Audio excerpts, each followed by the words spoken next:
On ne me jugeait pas à ma juste valeur, alors j'ai voyagé. Je pense que depuis tout petit, j'étais quelqu'un qui a été beaucoup critiqué. Enfin, je me mets pas dans la même case que les gens qui ont grandi avec des situations compliquées à la maison ou qui se sont fait harceler à l'école ou quoi. Je me mets pas dans la même case et je suis pas du tout là pour me plaindre ou quoi.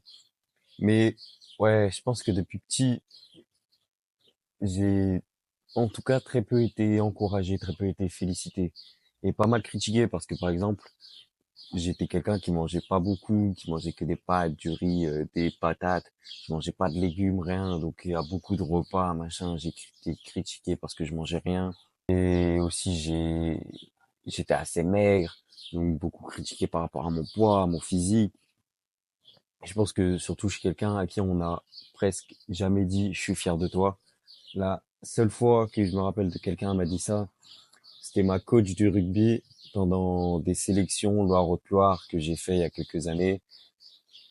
Et c'était un tournoi de 3 matchs. Je sors pour la première fois à 20 minutes de la fin du tournoi. Première fois que je sors, entre moi j'avais joué tous les matchs. Et quand je sors, ma coach me dit, je suis fier de toi. Je crois que c'est la seule fois de ma vie où on m'a dit ça. Et ouais, je pense que je suis quelqu'un qui est assez critiqué par des profs, par exemple.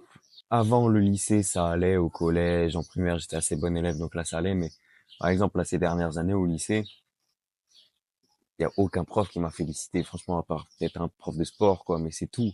Vraiment, les profs de maths, les profs d'histoire, les profs d'SVT, de physique, ça me tuait, quoi. Ça me félicitait jamais. Et en vrai, normal. Et tu vois, par exemple, j'ai pas été félicité par mes parents pour avoir eu le bac. Normal, parce que franchement, j'ai rien fait pour l'avoir. Je l'ai eu, hein. J'ai aucun mérite en vrai parce que j'ai pas bossé quoi. Il y a des gens qui ont autant bossé que moi, qui veut dire qu'ils ont quasiment pas bossé et qu'ils l'ont pas eu parce qu'ils ont pas certaines facilités que j'avais. Donc en vrai, j'ai aucun mérite à avoir eu le bac, mais voilà, rien que ouais, par exemple de mes parents, j'ai jamais été félicité, rien. Les parents là, ils sont dans une phase où ils voient que leur fils il est un peu perdu, certes. Il veut pas faire un métier lambda.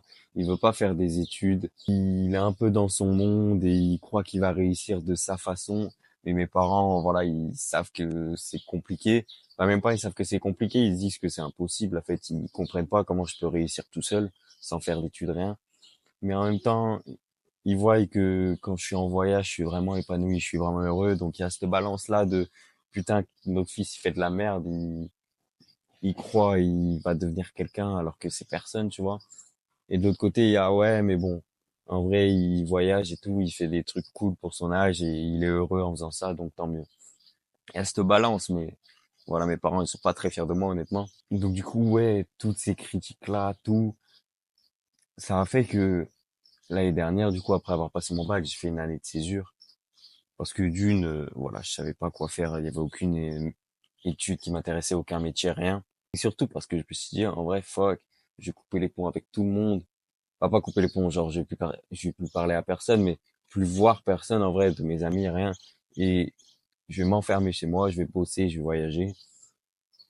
Et puis juste, je vais faire ce qui me plaît, genre, ce que je fais, ça plaît pas forcément aux autres. Bah, je me suis dit, vas-y, fuck, je fais vraiment ce qui me plaît moi. Et même encore durant cette année-là, voilà, on critique mon contenu, par exemple, on peut critiquer des trucs que je dis. Ça, en vrai, chacun réagit de la façon dont il veut par rapport à ce que je dis et ce que je fais. Mais par contre, en voyageant, je me suis rendu compte que pas forcément les gens étaient fiers de moi parce qu'ils me connaissaient pas assez pour dire vraiment je suis fier de toi, mais les gens m'appréciaient à ma juste valeur. Parce qu'en voyageant, j'ai croisé des gens qui étaient assez impressionnés par ce que je faisais de voyager seul à 18 ans et d'avoir arrêté l'école alors que tous mes potes ont continué, alors que mes parents voulaient que je continue, alors que ma sœur a fait des études, quoi. Et que moi, je suis là, j'étais vraiment destiné à continuer à faire comme tout le monde et non, j'ai décidé d'arrêter. Et ouais, ils m'ont senti courageux, les gens que je voyais en voyage. Ils ont été un peu impressionnés. Je suis pas là, moi, pour me faire saucer tout le temps, pour dire, ouais, t'es impressionnant, mais quelquefois, quand t'es pas du tout habitué à ça, les peu de fois où on t'y dit, je te jure, ça reste là-dedans. Et par exemple, j'ai un exemple très précis, c'est sur le chemin de Compostelle que j'ai fait il y a un peu plus d'un mois.